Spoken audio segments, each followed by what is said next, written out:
Hello friends, வணக்கம். இன்றைக்கி மிளகா வடை எப்படி செய்யுதுன்னு பார்க்கலாம். 1 கப்பு பச்சரிசி, 1 கப்பு துவரம்பருப்பு, ரெண்டும் சம அளவு எடுத்துக்கணும். ஒரு 3 to 4 மணி நேரம் ஊற வச்சிடலாம். ஊறினா தான் வடை நல்லாயிருக்கும். ஒரு பெரிய வெங்காயம் மிக்ஸி ஜாரில் கட் பண்ணி போட்டுக்கலாம், ரஃப்பாக கட் பண்ணி போட்டுக்கலாம். இஞ்சி பூண்டு தனித்தனியாக இருந்தால் அதுவுமே போட்டுக்கோங்க. நான் இஞ்சி பூண்டு விழுதுன்றனால ஒரு 2 டீஸ்பூன் போட்டுக்கிறேன். மிளகாய் நம்ம காரத்துக்கு தகுந்த மாதிரி போட்டுக்கலாம். நான் ஒரு 7 மிளகாய் போட்டிருக்கேன். கொஞ்சமாக பெருங்காயத்தூள் போட்டுக்கலாம். போட்டு நைஸாக அரைச்சி எடுத்துகிட்டு வந்துடலாம். அதுக்கப்புறம் மிச்சம் இருக்க பருப்பெல்லாம் போட்டுக்கலாம்.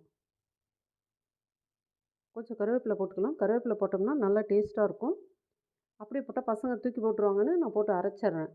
கருவேப்பிலை காய வச்சு ஸ்டோர் பண்ணி வச்சுருக்கோம். உப்பும் தேவையான அளவு போட்டு அரைச்சிக்கலாம். இந்த மாதிரி இருக்கணும், ரொம்ப நைஸாக இல்லாமல்.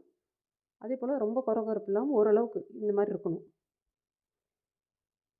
உப்பு கொஞ்சம் பத்தலை, டேஸ்ட் பண்ணி பார்த்தா இன்னும் கொஞ்சம் உப்பு போட்டு கை வச்சு நல்லா இந்த மாதிரி கரைச்சிக்கலாம்.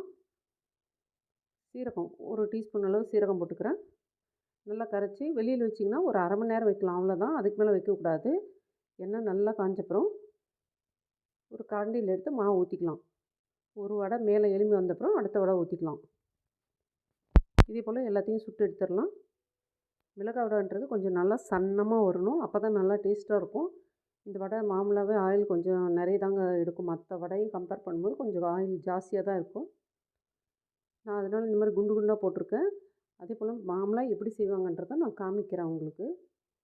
வீடியோ பிடிச்சிருந்தால் லைக் பண்ணுங்கள், ஷேர் பண்ணுங்கள், சப்ஸ்கிரைப் பண்ணுங்கள். கொஞ்சமாக தண்ணி ஊற்றி கரைச்சிக்கிறேன் பாருங்கள். இந்த மாதிரி தண்ணி ஊற்றி கரைச்சிட்டு இப்போ எடுத்து ஊற்றலாம். ஊற்றினா அப்படியே டக்குன்னு அதே மேலே எலும்பி வந்துடும்.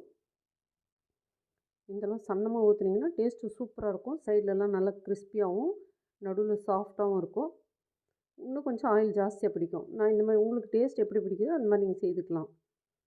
இது சாப்பிட்றதுக்கு சூப்பராக இருக்கும். டேஸ்ட்டு கொஞ்சம் ஆயிலாக இருக்கும், அதனால நான் அந்த மாதிரி குண்டு குண்டாக போட்டுக்கிட்டேன்.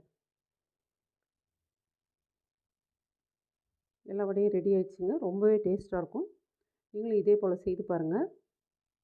மிச்சிருக்க மாவுலையும் அப்படியே ஊற்றி எடுத்துடலாம். வடை இப்படி தாங்க இருக்கும். உள்ளார நல்லா இந்த மாதிரி கலரில் தான் இருக்கும். இந்த மாதிரி செய்து சாப்பிட்டிங்கன்னா டேஸ்ட்டு சூப்பராக இருக்கும். இதை விட இந்த வடை ரொம்பவே நல்லாயிருக்கும். இதே போல் நீங்களும் செய்து பாருங்கள். சூப்பராக இருக்கும். தேங்க்யூ.